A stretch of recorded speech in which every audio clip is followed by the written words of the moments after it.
Good morning students. तो आज के वीडियो में हम लोग देखने वाले हैं थोड़ा बहुत ट्रिगोनोमेट्री की बात, और उसके बाद देखेंगे कि आर्गुमेंट क्या होता है और किस तरीके से किसी भी दिए गए कॉम्प्लेक्स नंबर का आर्गुमेंट हम लोग फाइंड आउट करेंगे। देखिए बच्चों, क्या होता है, कल जो हम लोग देखे थे, मतलब पिछले वीडियो में आपने देखा होगा, 0 डिग्री को अगर हम लोग देखें तो रेडियन में भी 0 रेडियन ही बोल रहे थे। 30 डिग्री को अगर हम लोग देखें तो रेडियन में π/6 बोल रहे थे। 45 डिग्री को अगर हम लोग देखें तो रेडियन में π/4 बोल रहे थे। 60 डिग्री को आपने रेडियन में π/3 बोला, और 90 डिग्री को रेडियन मेजर में π/2 बोला। ये बात जो था यहाँ तक पिछले वीडियो में हम लोग करे थे। जब भी आपको बोला जाए 45 डिग्री तो आपके दिमाग में ये आना चाहिए कि 45 और π/4 लगभग सेम है, यहाँ पे दोनों बात बराबर है। और π/4 की बात की जाए रेडियन में तो आपको समझना है 45 डिग्री। अब आपको ये याद रखना है कम से कम tan की वैल्यू। तो tan 0 की वैल्यू बोलिए या tan 0 रेडियन की वैल्यू बोलिए, दोनों की वैल्यू क्या था? 0। tan 30 डिग्री की वैल्यू बोलिए या tan π/6 की वैल्यू बोलिए, दोनों की वैल्यू क्या थी? 1/√3। ये आपको एटलीस्ट याद होना चाहिए। tan 0 डिग्री की वैल्यू 0, tan 30 या tan π/6 की वैल्यू कितना? 1/√3। tan 45 degree is equal to tan क्या? π/4, हमेशा 1 होता है ये। tan 60 डिग्री बोलिए या tan π/6 बोलिए, इसकी वैल्यू क्या हो जाएगा? √3। और tan 90 बोलिए या tan π/2 बोलिए, इसकी वैल्यू क्या हो जाता है? इन्फिनिटी, जिसको अनडिफाइंड बोला जाता है। तब आपको कम से कम ये इतना वैल्यू याद रखना है हमेशा। अगर कभी भी आया 1/√3 तो उसको हटा करके हम tan π/6 लिखने आना चाहिए, क्योंकि 1/√3 की वैल्यू tan π/6। अब बच्चे सोच रहे हैं क्या सर 30 डिग्री में नहीं चलेगा क्या? हम 1/√3 की जगह पे tan 30 डिग्री भी नहीं लिख सकते? लिखा जा सकता है, लेकिन जो आंसर होता है वो रेडियन मेजर में ही आपको मिलेगा। अब तो आपको इसी के साथ ज़्यादा फ्रेंडली होना है, डिग्री मेजर आपको कम ही दिखेगा। तब यहाँ पे जो है अगर कहीं पे 1/√3 आया तो उसके जगह पे हम लोग tan π/6 लिख देंगे। कहीं पे 1 आया तो उसके जगह पे tan π/4 लिख देंगे।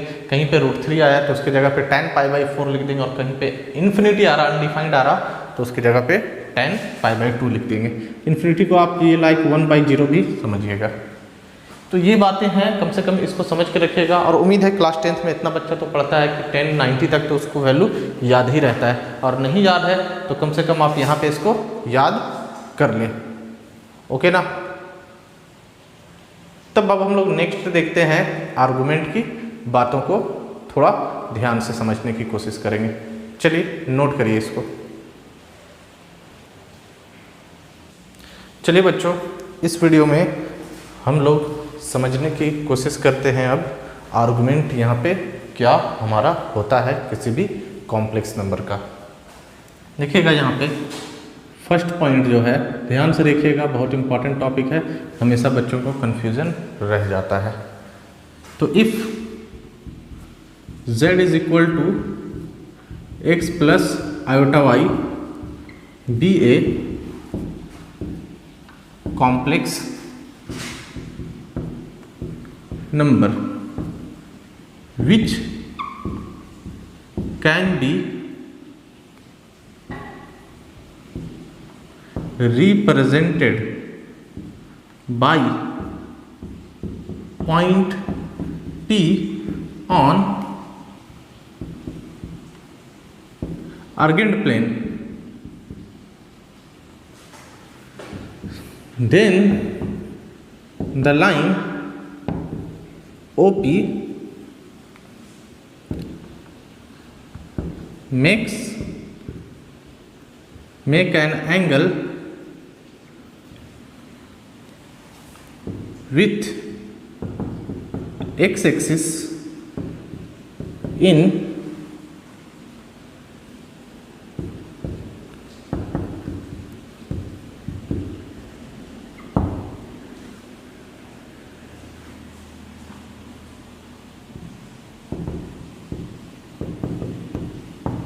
is known as argument of given complex number। देखिए क्या बोल रहा है कि z is equal to x plus iota y be a complex number. कोई भी कॉम्प्लेक्स नंबर है वो z is equal to x plus iota y के फॉर्म में हम लोग लिखते हैं। क्लियर है ना।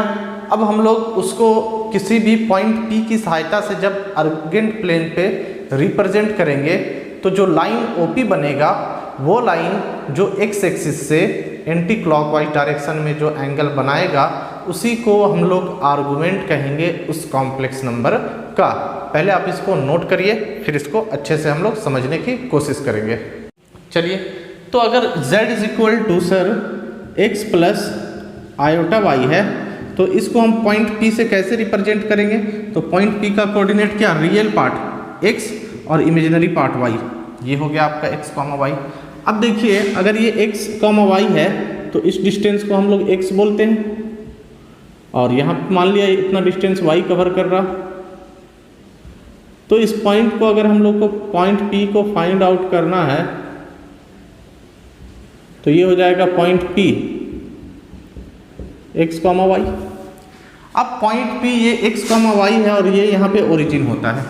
जब हम लोग अर्जेंट प्लेन पे इस पॉइंट P को रिप्रेजेंट कर दिए हैं तो रिप्रेजेंट करने के बाद OP, O से P देखिए बताए थे O से P ये इसका मैग्नीट्यूड हो गया।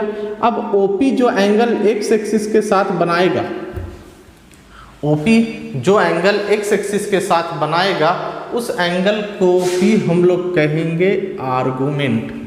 उस एंगल को क्या कहेंगे? आर्गुमेंट। ये आपका हो जाएगा क्या? इसको बोला जाएगा, ध्यान से देखिएगा, इस चीज को हम लोग क्या बोलेंगे? इस थीटा को बोलेंगे argument of z। Argument of z। इस थीटा को क्या बोलेंगे? Argument of z। अब आप ध्यान से देखिए कि सर अगर ये x है तो ये x है और ये y है तो ये भी हो जाता है आपका क्या? y। और आपको कल ही बताए थे पिछला वीडियो में कि टेन थीटा बराबर हो जाता है क्या? टेन थीटा बराबर हो जाता है y बाई x हो जाएगा यहाँ पे। अगर इसको L बोल दें क्योंकि टेन थीटा बराबर होता है परपेंडिकुलर बाई बेस। क्या होता है टेन थीटा बराबर? Perpendicular by base. तब यहाँ पे परपेंडिकुलर y है और बेस क्या है? x है। इसीलिए हमको जब एंगल निकालना है तो ट्रिगोनोमेट्री को लेकर के आएंगे। ट्रिगोनोमेट्री में आप साइन से भी निकाल सकते हैं, कॉस से भी निकाल सकते हैं, टेन से भी निकाल सकते हैं, जिससे निकालना आपको निकालिए। लेकिन कोई भी कॉम्प्लेक्स नंबर में रियल और इमेजिनरी पार्ट जो होता है, रियल पार्ट जो है यहाँ पे देखिए बेस बनेगा और इमेजिनरी पार्ट जो है वो परपेंडिकुलर बनेगा। तो जब बेस और परपेंडिकुलर दोनों पता रहे तो हमेशा टेन के साथ ही जाया जाता है। तो tan लगाएंगे यहाँ पे थीटा फाइंड करने के लिए। tan थीटा बराबर हो जाएगा y बाई एक्स। लेकिन हमेशा कॉम्प्लेक्स नंबर फर्स्ट क्वाड्रेंट पे लाई करे ये कोई जरूरी नहीं है। मुश्किलें तब आपकी बढ़ जाएगी जब ये second quadrant, third quadrant, fourth quadrant पे विचलन करने लगे। क्लियर है? तब थोड़ा सा आपको दिमाग लगाना होगा कि थर्ड क्वाड्रेंट पे आर्गुमेंट क्या होगा, फोर्थ क्वाड्रेंट पे क्या होगा और सेकंड क्वाड्रेंट पे क्या होगा। उसके बाद एक जनरल आर्गुमेंट हो जाता है, एक लिस्ट आर्गुमेंट हो जाता है और एक प्रिंसिपल वैल्यू ऑफ आर्गुमेंट हो जाता है। तो सबको समझने की कोशिश करेंगे। अभी आपको ये याद रखना है कि जब भी इस थीटा को हम लोग निकालेंगे तो उस थीटा को किसके यूज से हम लोग निकालेंगे? tan थीटा से। तो ये फर्स्ट बात हो गया, आप इसको नोट करिए। उसके बाद हम लोग सेकेंड देखेंगे इसमें कि क्या है। ट्राइंगल को हम निकाल करके यहाँ पे बाहर लेकर के आते हैं। ये ट्राइंगल जो आपका निकल करके आया, ये पॉइंट P है, इसको L बोले हैं और ये O है। ये हमारा 90 डिग्री है, ये x है और ये y है और ये एंगल थीटा है। अब आपको ये थीटा निकालना है। जब इस ट्राइंगल को हम लोग बाहर निकाले तो ये हो गया P L O और यहाँ पे हो गया y और ये हो गया आपका x हो गया, है ना। यहाँ पे y था PLO, इधर से हम इसको बाहर निकालें, ये हमारा थीटा है। तो इसकी वैल्यू हम लोगों को फाइंड आउट करना है। अब इसकी वैल्यू हम लोगों को फाइंड आउट करना है, तो जब परपेंडिकुलर और बेस अवेलेबल है तो आप आराम से 10 के साथ वैल्यू को फाइंड आउट करने की कोशिश करिए। क्यों आप हाइपोटेनियस के झमेला में फंस करके साइन और कॉस लगाइएगा। तो हमेशा जब भी कोई भी कॉम्प्लेक्स नंबर आपको दिया रहेगा तब आपके पास परपेंडिकुलर और बेस अवेलेबल होगा, क्योंकि रियल और इमेजिनरी पार्ट तो होता है। रियल पार्ट एक्स एक्सिस में, इमेजिनरी पार्ट वाई एक्सिस में, तो वाई एक्सिस इसी के पैरेलल है, तो परपेंडिकुलर और बेस तो हमेशा रहेगा ही रहेगा। तब आप इसमें क्या लगाइए, tan theta. tan theta is equal to हो जाएगा y बाई एक्स का मॉड। अब मॉड क्यों लगा रहे हैं इस चीज को देखिए। मॉड लगाने के लिए क्या करा जा रहा है, मॉड इसलिए लगा रहे हैं क्योंकि कभी ये सेकंड क्वाड्रेंट पे भी आपका पॉइंट पहुंच सकता है, थर्ड क्वाड्रेंट पे भी पहुंच सकता है, फोर्थ क्वाड्रेंट पे ही पहुंच सकता है। अब कैसे sir, z is equal to आप -2 + 3 आयोटा। अब रियल पार्ट तो -2 और इमेजिनरी पार्ट 3, तो यहाँ पे x की वैल्यू क्या है -2 और y की वैल्यू 3, तो पॉइंट यहाँ चला गया। तब उस केस में परपेंडिकुलर जो हो गया और बेस हो गया वो नेगेटिव हो गया, क्योंकि यहाँ पे ये लेंथ है इसलिए इसको पॉजिटिव रखना है अभी। क्लियर है। तो अभी आपको कम से कम पॉजिटिव ही रखना है, फर्स्ट क्वाड्रेंट पे ही लेकर के इसको आना है, इसलिए अभी हम मॉड का यहाँ पे यूज़ करेंगे। मॉड का यूज़ करेंगे ताकि आपका जो वैल्यू हो वो फर्स्ट क्वाड्रेंट पे ही फाइंड हो, उसके बाद जब सेकंड थर्ड हो तो उसके लिए हम लोग देखेंगे। अभी ये देखिए आप tan theta is equal to mod y by x हो गया। मॉड y बाई एक्स के लिए हमको थीटा फाइंड आउट करना है, तो थीटा फाइंड आउट करने के लिए दोनों साइड tan इनवर्स अप्लाई करें। अब सर tan इनवर्स क्यों अप्लाई करें, दोनों साइड अपने मन से कुछ लगा भी तो सकते हैं, इक्वेशन में हटा सकते हैं तो लगा भी सकते हैं। दोनों साइड tan इनवर्स अप्लाई कर दिया। अब ये क्लास 12 की बात है कि tan इनवर्स से tan थीटा जो है वो खत्म होता है और बचेगा यहाँ पे क्या, थीटा, और थीटा की वैल्यू क्या आ गया, tan inverse mod y by x. और बहुत लोग अपनी भाषा में समझते हैं कि थीटा यहीं रहा और tan इधर आ गया तो इन्वर्स में आ गया। तो अब आपको जैसे समझना आप समझिए। तो थीटा की वैल्यू हमेशा याद रखना है, जब भी थीटा हम लोग निकालेंगे तो थीटा की value tan inverse mod y by x से ही निकलेगा थीटा। आर्गुमेंट जब भी निकालना है थीटा, तो थीटा का वैल्यू आपको याद होना चाहिए tan inverse mod of y by x, tan inverse mod of y by x.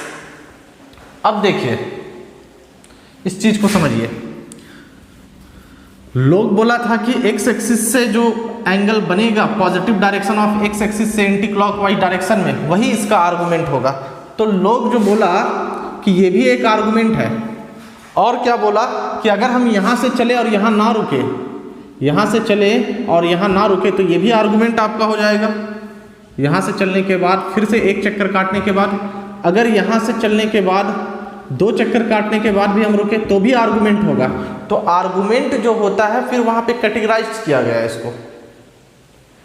अभी आपको 2 तरीका हम बता रहे, फिर एक तरीका और आएगा, मतलब एक और चीज आएगा। आर्गुमेंट का 2 बात है, एक है जनरल आर्गुमेंट, दूसरा है प्रिंसिपल आर्गुमेंट। अभी आपको ये समझना है। तो जनरल आर्गुमेंट का मतलब ये है कि आप अगर ये 45 डिग्री बोल रहे हैं यहाँ से यहाँ, सपोज दैट ये है, तो ये 360 प्लस 45 भी बोला जा सकता है, 720 प्लस 45 भी बोला जा सकता है। समझिएगा।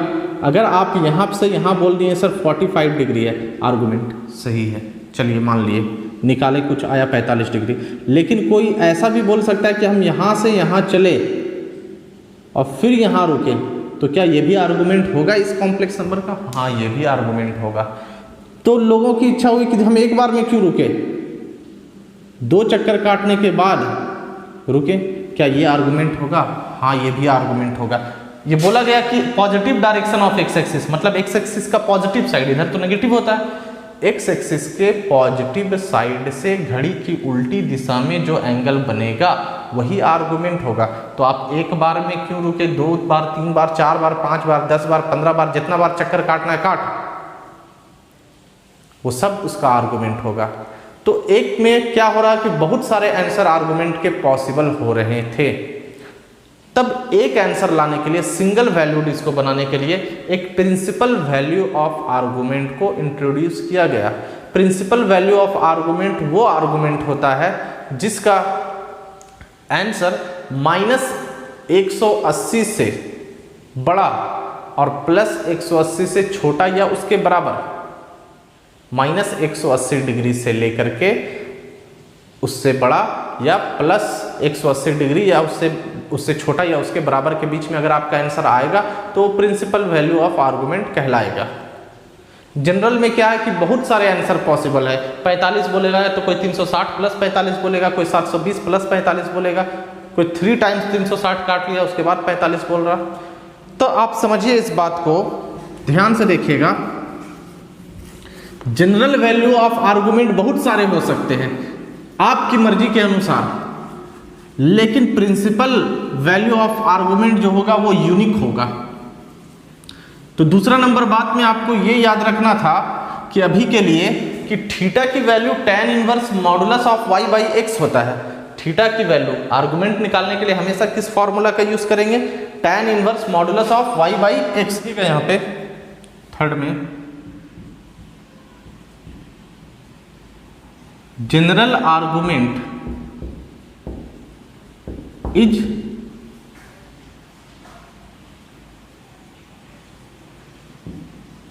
many value function but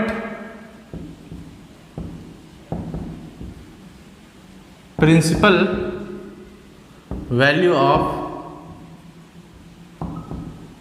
argument is single valued function which lies का मतलब होता है रहना, which lies on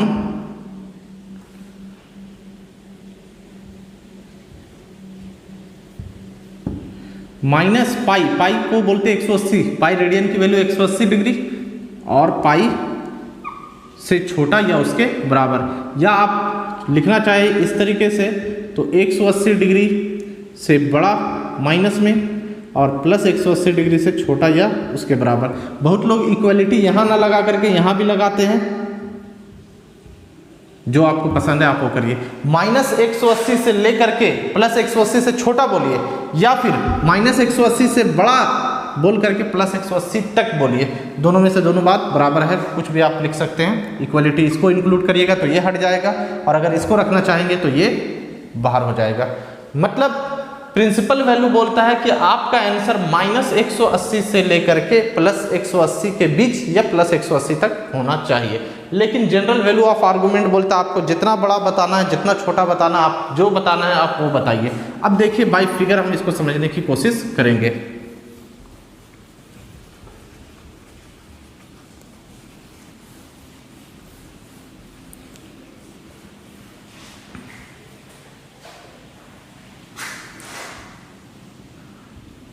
अगर हम लोग यहाँ पे हैं कॉम्प्लेक्स नंबर के साथ और ये हम एंगल फाइंड आउट कर लिए 30 डिग्री, तो ये आंसर हो गया हमारा आर्गुमेंट का।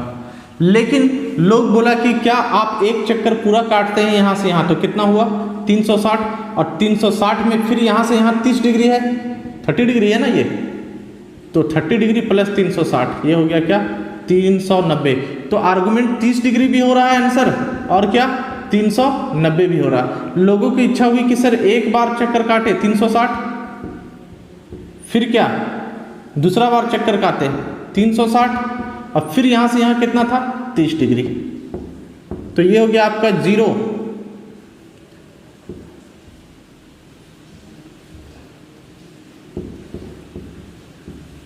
मतलब कितना 750 डिग्री। तो इसका आंसर 750 डिग्री भी आर्गुमेंट निकल करके आएगा।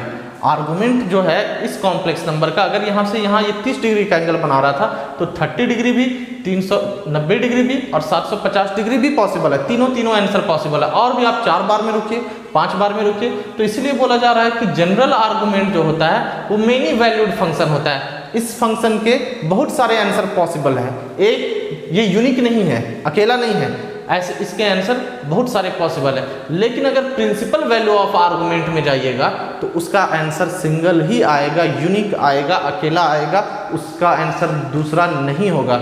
जैसे कि फिर बोला जाएगा कि प्रिंसिपल आर्गुमेंट क्या होगा, तो इन सब में जो -180 से +180 के बीच में है वही प्रिंसिपल वैल्यू ऑफ आर्गुमेंट हो रहा है। तो -180 और +180 के बीच में कौन है? 30 डिग्री।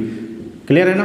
-180 और +180 के बीच में आपका 30 डिग्री है, तो 30 डिग्री को प्रिंसिपल वैल्यू ऑफ आर्गुमेंट बोला जाएगा। और -180 और +180 के बीच में सिर्फ एक ही आंसर आपको मिलेगा, ये इस बात को भी आप याद रखिएगा। तो इसलिए इसको बोला जा रहा है कि सिंगल वैल्यूड फंक्शन है। इसका आंसर जो है प्रिंसिपल आर्गुमेंट का एक ही होगा, लेकिन जनरल आर्गुमेंट के बहुत सारे आंसर पॉसिबल हैं।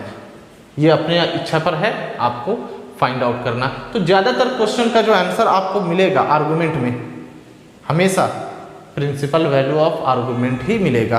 क्लियर है ना बात? प्रिंसिपल वैल्यू ऑफ आर्गुमेंट और जनरल वैल्यू ऑफ आर्गुमेंट में आपको आराम से कोई दिक्कत नहीं है। बस यही समझना है कि जनरल वैल्यू ऑफ आर्गुमेंट में होता है क्या?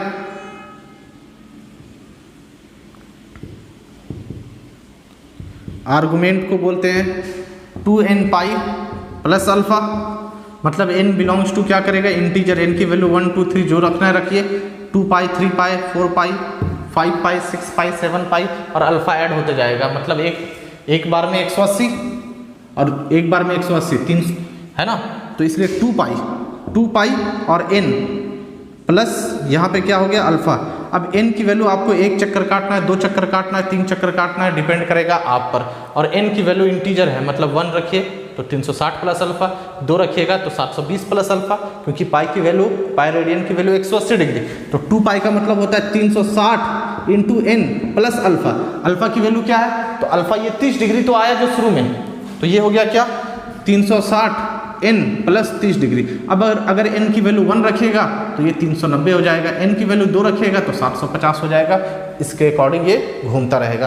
तो जनरल वैल्यू का फॉर्मूला है 2n पाई प्लस अल्फा, लेकिन प्रिंसिपल वैल्यू जो है वो हमेशा -180 से बड़ा और +180 से छोटा, या -पाई से बड़ा या पाई की छोटा या उसके बराबर तक आप बोलना है। सीधा बात, सब 100 बात की एक बात। जनरल वैल्यू ऑफ आर्गुमेंट जो है उसके आंसर बहुत सारे पॉसिबल हैं। प्रिंसिपल वैल्यू ऑफ आर्गुमेंट के आंसर एक ही पॉसिबल है, और वो पॉसिबल आंसर -180 और +180 के बीच में जो रहेगा वही होगा। क्लियर है ना? जनरल वैल्यू का फॉर्मूला है 2n पाई प्लस अल्फा। ये नहीं याद रख सकते तो एक चक्कर में पूरा कितना काटा जाता है? 360, और प्लस अल्फा मतलब ये जो छोटा वाला एंगल था, तो 360 प्लस अल्फा, 2 बार 360 प्लस अल्फा, 3 बार 360, तो इसलिए n लगा दिया। 360 into n plus alpha. n का मतलब आपको 10 बार काटना है चक्कर, 5 बार 6 बार 7 बार, डिपेंड ऑन योर थॉट। तो यहाँ पे अभी हमने देखा पहला क्या? आर्गुमेंट का डिफिनेशन। दूसरा ये देखा कि आर्गुमेंट में सर थीटा कैसे निकाल रहे थे, तो थीटा निकालने का फॉर्मूला था tan inverse modulus of y by x, modulus of y by x, y पहले x नीचे था। थर्ड में हमने देखा जनरल वैल्यू और principal value. General value of argument जो था उसके आंसर बहुत सारे पॉसिबल थे, लेकिन प्रिंसिपल वैल्यू ऑफ आर्गुमेंट के आंसर एक ही पॉसिबल था। प्रिंसिपल वैल्यू ऑफ आर्गुमेंट जो है वो -180 से बड़ा और +180 से छोटा या उसके बराबर होगा। अभी तक का कहानी यही है। तो आपको जो नोट करना है आप इसको नोट करिए, फिर हम देखते हैं।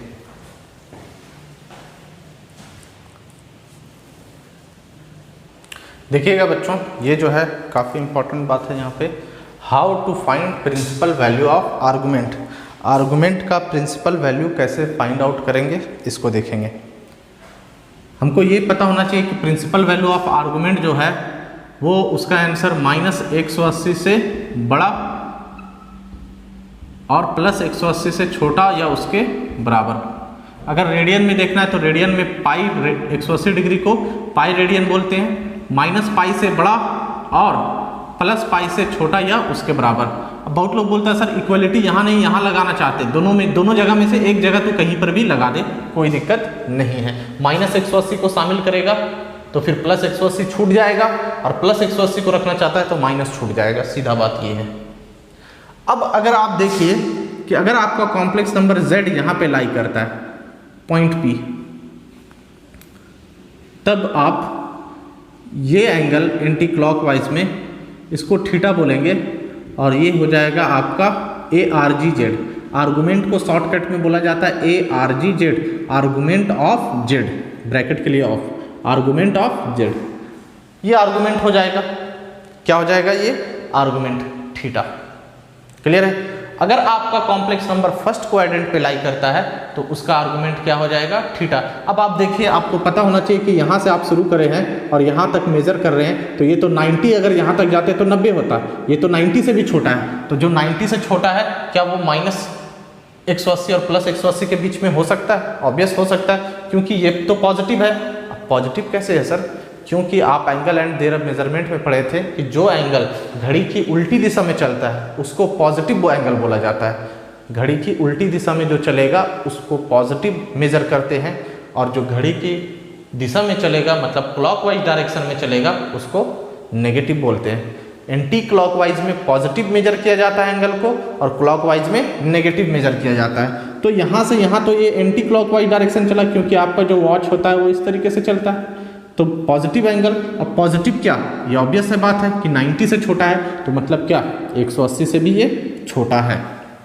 तो ये माइनस 180 प्लस 180 के रेंज में ये है, तो इसको प्रिंसिपल वैल्यू ऑफ आर्गुमेंट बोला जाएगा। फर्स्ट क्वाड्रेंट में कॉम्प्लेक्स नंबर है तो हमेशा प्रिंसिपल वैल्यू ऑफ आर्गुमेंट ही आएगा। अब आप ही सोचिए, आप फर्स्ट क्वाड्रेंट पे है सर, जो आप यहाँ से यहाँ मेजर करिएगा वो तो 90 से छोटा ही होगा, तो ये हो जाएगा आपका।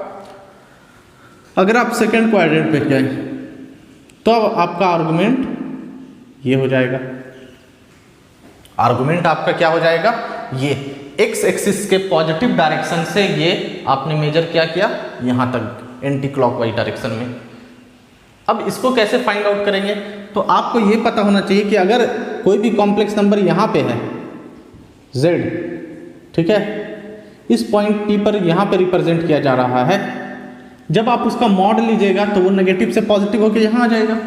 तो ये भी थीटा आप फर्स्ट क्वाड्रेंट पे भी निकाल सकते हैं। अब अगर ये थीटा है तो ये भी थीटा होगा, है ना। ऐसा हम लोग लाइंस की प्रॉपर्टी पे पढ़ते हैं कि ये एंगल और ये एंगल आपस में इक्वल होता है।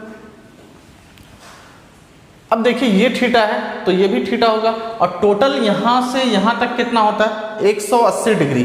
तो 180 डिग्री में अगर थीटा घटा देंगे, 180 डिग्री में अगर थीटा घटा देंगे तो ये वाला एंगल पूरा हमको पता चल जाएगा। तो जब आप सेकंड क्वाड्रेंट पे लाई करेंगे तो आपका आर्गुमेंट हो जाएगा पाई माइनस थीटा। क्या हो जाएगा, पाई माइनस थीटा। पाई रेडियन की वैल्यू क्या 180 डिग्री।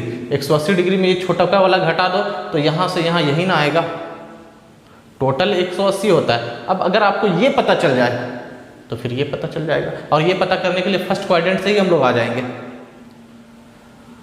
थीटा निकालने का फॉर्मूला क्या है, थीटा निकालने का अभी आपको बताए हैं सर। थीटा निकालने का फॉर्मूला होता है tan inverse modulus of y by x.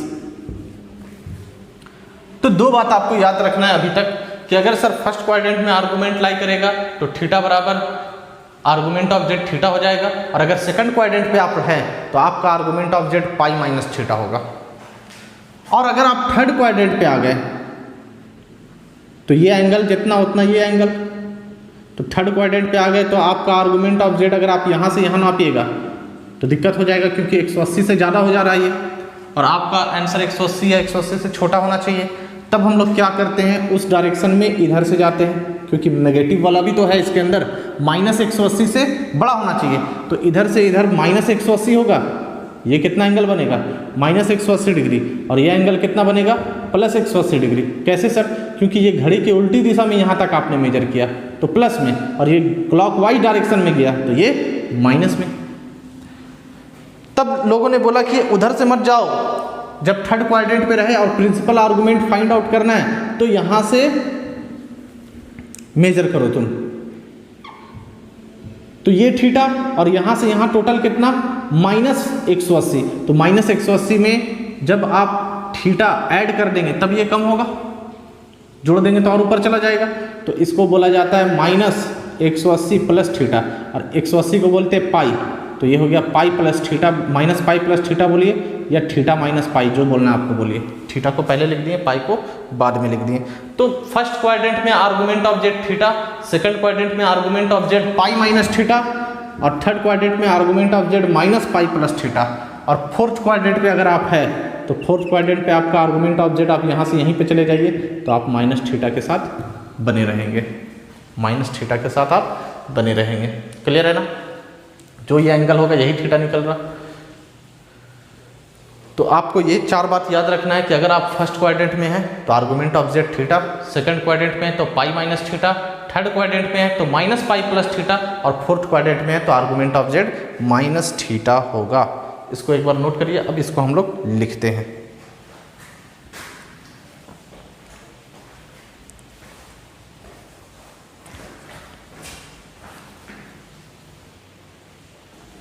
देखिएगा बच्चों, अब जो है हमारा कॉम्प्लेक्स नंबर जो है अगर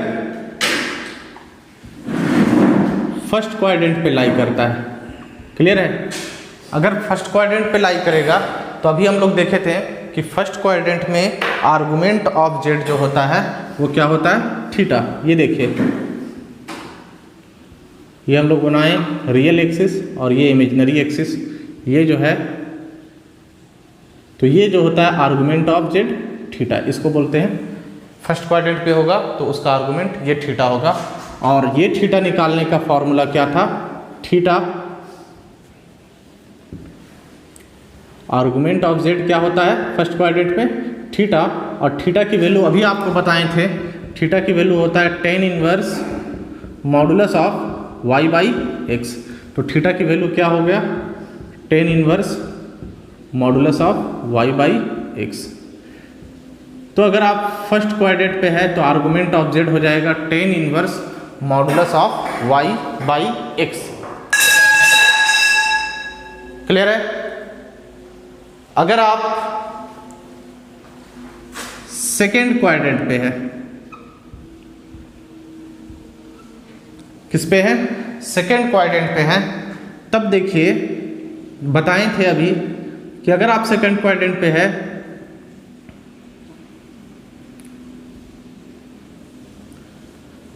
तब ये जो होगा आर्गुमेंट ऑफ जेड आपका एक्स एक्सिस से एंटी क्लॉकवाइज डायरेक्शन में आप नाप रहे हैं तो ये आपका जो बनेगा वो प्रिंसिपल आर्गुमेंट आपका आएगा।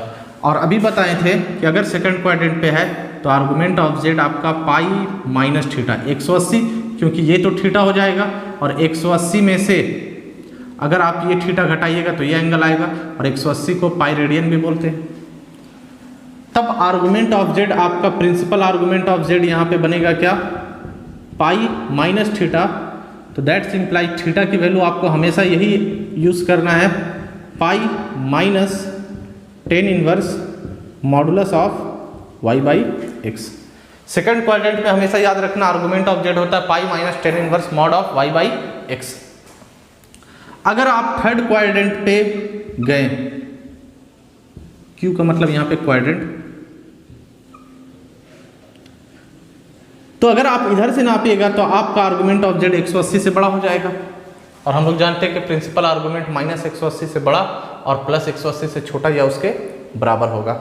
तब हम लोग क्या इधर से कोशिश करते हैं, तो इधर से जब एंगल चलता है तो माइनस में हो जाता है क्लॉकवाइज डायरेक्शन में, और अभी बताए थे कि इधर से जब आप जाइएगा तो ये तो आपका थीटा ही रहेगा, ये क्या हो जाएगा?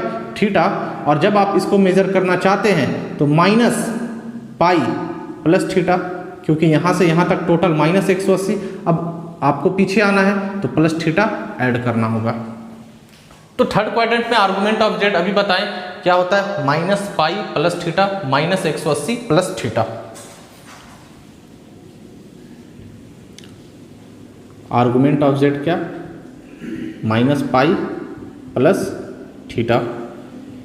तो ये हो गया argument of z minus pi, और थीटा की वैल्यू होता है क्या? tan inverse mod y by x. Clear है ना? उम्मीद है इधर आपको दिख रहा होगा। और अगर आप फोर्थ क्वाड्रेंट पे पहुंचे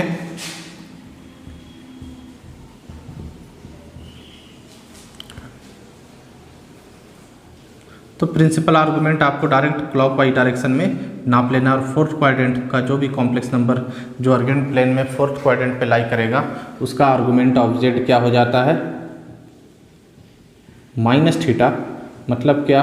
ARGZ का डायरेक्ट आपको फॉर्मूला याद रखना है, माइनस थीटा, थीटा की वैल्यू होता है टेन इनवर्स मॉड y/x।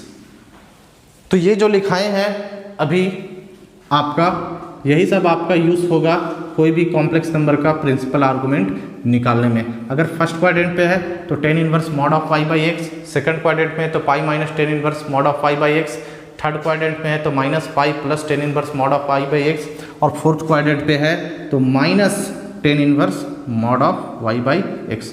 इसको आप याद रख लीजिएगा।